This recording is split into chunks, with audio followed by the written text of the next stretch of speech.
To learn more about earning college credits with study hall courses, go to gostudyhall.com or click the link in the description. The topic's war. The Cold War. The war that gave us 007 himself. That fictional international spy serving up a suave, tuxedo-clad wish fulfillment fantasy for the West in its struggle between capitalism and communism. Beginning in the late 1940s, the threat of nuclear conflict between the United States and the Soviet Union hung over the heads of people worldwide. Each had a vision for how they thought the future should look, and for the capitalist United States and communist USSR, the tension between these separate visions became a struggle for global control. As these countries built up their atomic arsenals, the world watched, waiting for the two to come to nuclear blows, but they never did, at least not directly. But for other countries caught in the crossfire, like Vietnam, Korea, and Angola, the tension between the US and the USSR merged with the fallout of centuries of colonialism, exploding into very real violence. The name's Fuller, Rob Fuller, and this is Study Hall, Modern World History.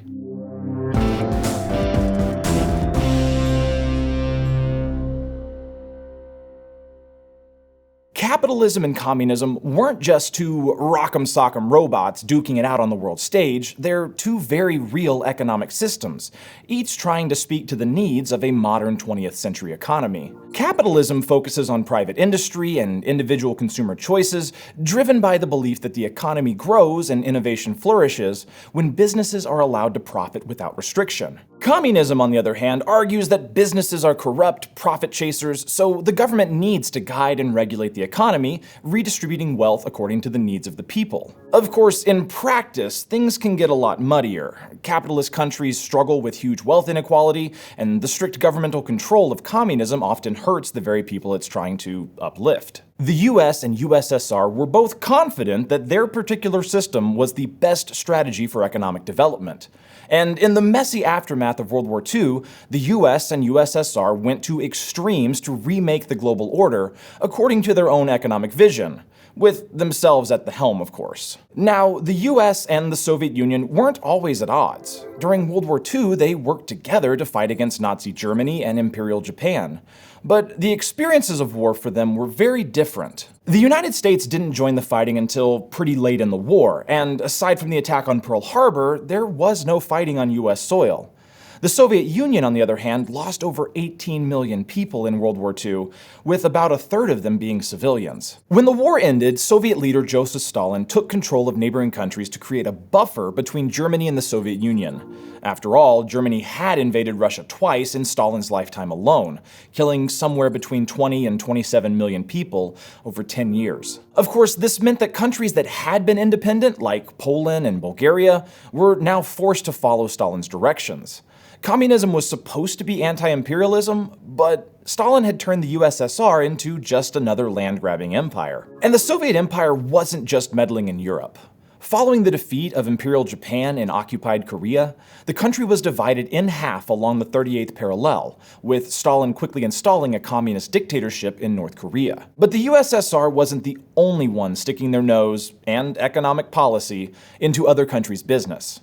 While Stalin and the Soviets ran things in North Korea, both South Korea and Japan were occupied by the United States. Both nations were looking for allies to support their vision of the future, but these new allies would also be trading partners and cozy new homes for military bases and, nuclear weapons? Now, there were a couple of ways to look at this. If you're the US or the USSR, you're providing resources and support to new or struggling countries. You're promoting a better future and, just as importantly, preventing a worse future, at least according to your own personal economic philosophy. But if you're one of those countries yourself, getting financial and military support in exchange for natural resources and a vaguely defined loyalty feels a lot like imperialism. And that's exactly what many of these countries were trying to escape. The rising tensions of the Cold War took place while many formerly colonized countries were beginning to gain independence from their colonizers, which is a process known as decolonization. Throwing it back to the mid-19th century, and in some cases earlier, many countries in Asia, Africa, and Oceania found themselves as pawns on the imperial chessboard, played by industrialized empires for profit and power. But after World War II, these imperial relationships started to change. The war left many former superpowers too poor and weak to maintain their global empires. So, in some places, protests that were shut down quickly in the past suddenly couldn't be ignored or brushed aside, and at long last, nations like India, Vietnam, and Angola won their independence. For countries like the Democratic Republic of Congo, decolonization came with many expenses, but not a lot of income. And after uprisings from the Congolese National Army led to the successful mutiny against their Belgian colonizers, the United Nations called for the withdrawal of all Belgian troops. But even after Belgium left, Belgian companies still owned most of the DRC's natural resources. So while the DRC had a new government waiting in the wings, they didn't have the money to pay for it. So the DRC turned to the Soviet Union for help, and suddenly a conflict about decolonization became all wrapped up in the Cold War. That's because accepting help from either the US or the USSR, or even committing to a capitalist or communist economic system, meant a country was taking a side in this global conflict. Some countries explicitly tried not to take sides, but neutrality is often easier said than done. For example, the Vietnamese people successfully fought against the French for their independence, but because of the communist views of the newly independent Vietnamese government, that freedom automatically meant a new enemy: the States. The United States. Again and again, this decolonization process forced new governments into the fold of the larger conflict between the US and the USSR. And in places like Angola, the Cold War broke out into open warfare. Angola, like all these formerly colonized countries, has a history that is uniquely its own, but echoes the same themes of imperialism and slavery. During the 15th century, Portugal forced multiple African empires, including Angola, into trade. And this wasn't the trade of resources like crops or precious metals, but the trade of enslaved people. After slavery was banned, Portuguese Angola remained an imperial colony. Some Angolans were forced to grow sugar and coffee on Portuguese-run plantations. Others were forced to extract natural resources like rubber and ivory, which looked a whole lot like slavery. The hatred for their Portuguese colonizers ran deep in Angola. So deep that there were not just one or two, but three main resistance groups to colonial rule: the People's Movement for the Liberation of Angola, the National Liberation Front of Angola, and the National Union for the Total Independence of Angola. Each one had different political beliefs. The National Liberation Front and National Union for the Total Independence of Angola were staunchly anti-communist, while the Movement for the Liberation of Angola was pro-communism. And each group represented a different ethnic group in the region, each with its own culture and history. So while these three shared a common enemy, they didn't exactly get along, and even together, they probably weren't strong enough to overthrow the Portuguese army. Thankfully, they didn't have to. In 1974, the Portuguese military overthrew its dictator, and while Portugal dealt with the problem of creating their own brand new government, they were quick to free their overseas colonies from foreign rule and get them off their political plate. So in 1975, with very little warning, Angola suddenly found itself without a government and without a plan. Cue brutal civil war. Because the Communist Movement for the Liberation of Angola controlled the capital city and had the support of the military, they declared themselves to be the government, with the implicit support of the Soviet Union, of course, because if you're the USSR, well, any enemy of capitalism is your friend or comrade. The National Liberation Front of Angola, with the support of their neighbor the DRC, tried to overthrow the Movement for the Liberation of Angola, but they couldn't quite swing their own takeover and eventually formed an alliance with the National Union for the Total Independence of Angola. The National Union for the Total Independence of Angola, on the other hand, only grew in power, especially after the United States threw their support behind them to support their capitalist views and oppose the Soviet Union. I mean, communism. I mean, the Movement for the Liberation of Angola. But even though they were funding the two main sides of the Civil War, the US and Soviet Union didn't want to get too directly involved. Instead, while the Angolan Civil War was a fight for a newly independent country's government, the US and USSR used it as one of the many proxy wars of the Cold War period. These proxy wars allowed the US and Soviet Union to duke it out through the violence of others without ever coming to blows themselves. And the US and USSR weren't the only outside powers to get involved.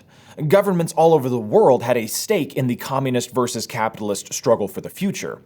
In addition to the support of the United States, the National Union for the Total Independence of Angola gained another ally in South Africa. South Africa's segregationist government didn't want a communist country in their neighborhood, and they were worried that communist success in Angola would spread to Namibia or other countries in southern Africa. And in 1975, South African forces invaded Angola in an attempt to drive the movement for the liberation of Angola and their communist supporters out. Meanwhile, the Prime Minister of Communist Cuba, Fidel Castro, saw the unrest in Angola as an opportunity.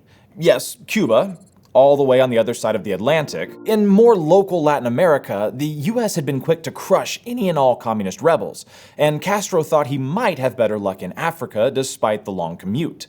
So in November 1975, the Cuban military flooded into Angola to support the movement for the liberation of Angola. Even communist China got involved, sending arms donations and training resources.